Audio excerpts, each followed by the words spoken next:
Hi, Sykes from Groovy Entertainment. Today we got another book to read for you. Today's book is Oliver and Company. Oliver Finds a Home for 1988. So let's get started.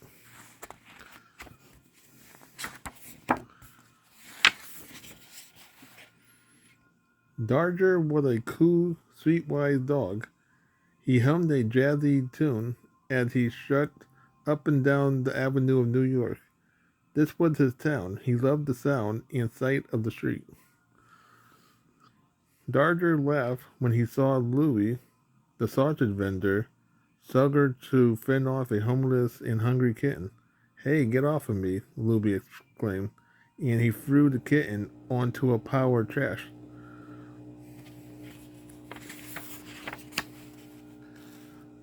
Psst, Kitty, Dodger hissed. The cat looked fearful at Dodger from under a banana peel. Calm, chill out. I don't eat cats. Too much fur, the big dog said. Besides, if we team up, those sausages are ours. All you need is a plan with some street smart. The kitten Oliver listened while Dodger explained his plan.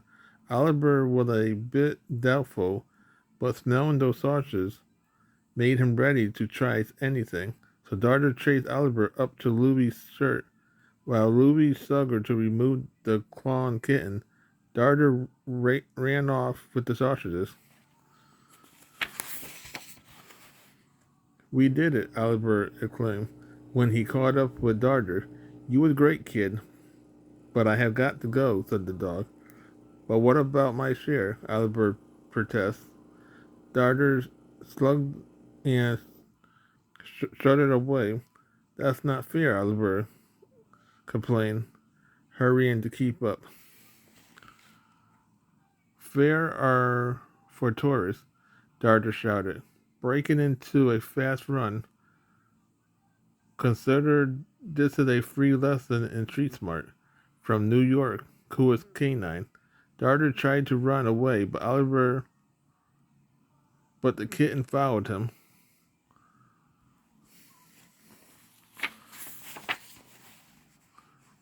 Dodger was surprised at how well Oliver kept up with him, running through traffic under seahorses, sawhorses, and even across the top of a cement mixer. Oliver kept following, despite being splashed with cement and blasted by water from a fire hydrant. Then Dodger hopped aboard a piano, being hauled up to a window in a nearby apartment. Oliver tried to jump on the piano too, but his leap sent him sailing clear over the other side of it. He landed with a flat on a pyramid of tomatoes at a vegetable stand. So much for Kitty, Dodger concluded. Time to head home to the game.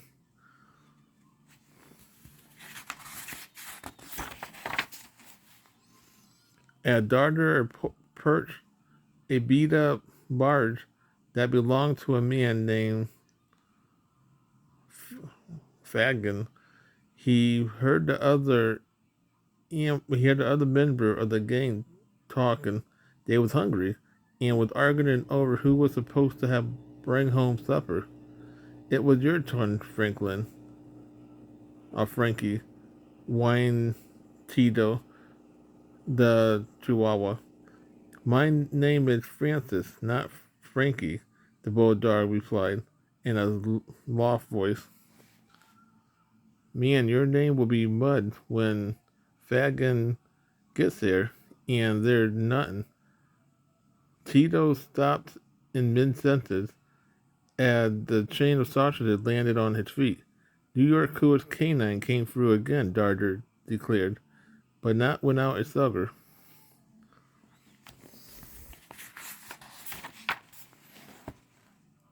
You are the greatest man, said Tito. You are our major benefactor, Franklin proclaimed. Yeah, you're okay too, stammered big, dumb, but lovable Einstein. How did you do it this time, Dodger baby? Asked Rita.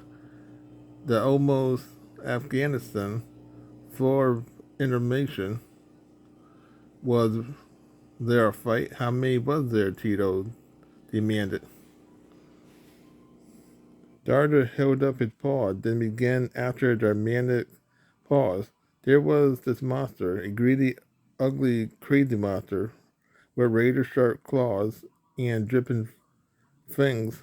He came at me, eyes burning, suddenly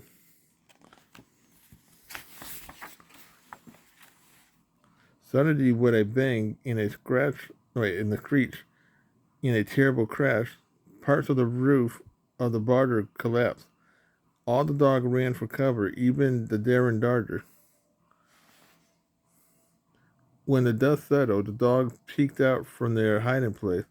What was that? Rita asked, but no one knew. Tito circled the pile of wreckage, and something moved. He sniffed.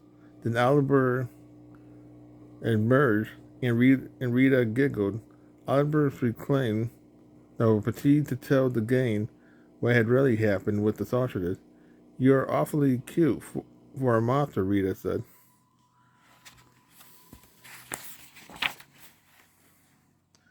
The dogs had a good laugh at Dar's expense, and a free-for-all followed. Oliver took cover in the cardboard box where the dog put the things they brought home each day. Just then, Fagin came home. What's going on? He cried. Sky will be here any minute. The fight stopped instantly, and the dog rushed to greet Fagin, licking his face and wiggling their tail. Fagin grabbed the cardboard box to see what his dogs had collected. There was an empty wallet, a broken tennis racket, and a cat. Hi kitty, said Fagin. You're pretty cute. Then he sighed, but cute isn't enough for Sky. Sky was an evil man who took everything Fagin and his dog could find. A home, a horn, outside. Sky had arrived. While Fagin pleaded with Sky dog, aboard the barge to make trouble of their own.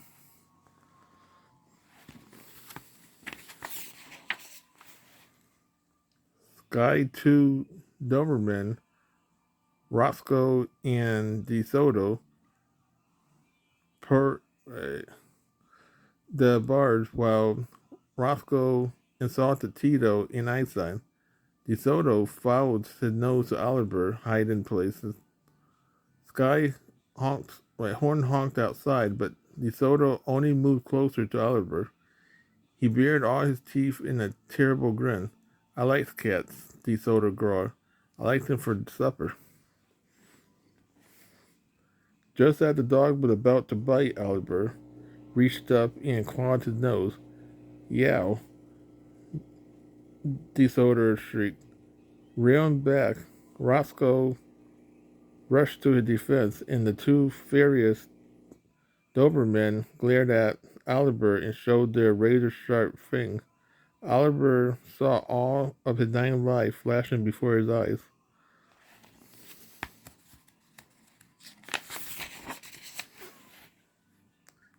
In the nick of time, Darter sprang up to help Oliver, stepping between the Doberman and the frightened kitten.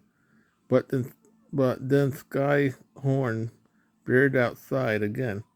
Run along, boys. Your master's calling, Rita tainted. We will get you next time, Darter, Raku sneered. And your cat, too. When the Doberman was gone, Darter winked at Oliver. Then Fagin shuffled grievously back to the barge. Sky wants some more stuff soon, or I'm in trouble, Fagin said. The dog did their best to cheer him up. Darter brought Fagin footstool, and Tito brought Fagin slippers. Rita and Francis pulled a blanket over him, and Einstein gave Fagin a dog biscuit. he'd been saving.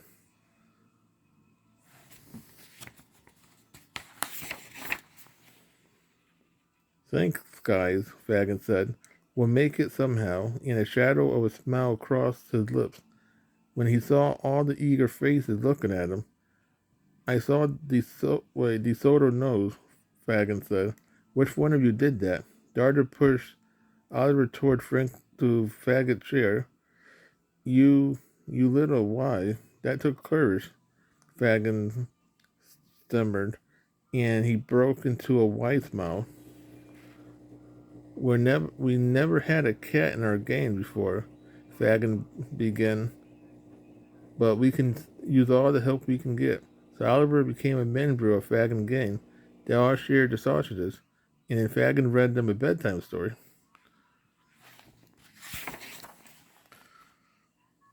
The gang settled down to sleep on blankets and boxes scattered all over Fagin barge. Oliver curled up next to Darter. He felt warm and safe, and he started to purr. Just before he fell asleep, Oliver looked around him and said with a sigh, "These are my friends. This is my home." So that was Oliver and Company. Oliver Finds a Home for 1988. So if you like, subscribe, share, and comment, have a great day. We'll have another video coming out real soon.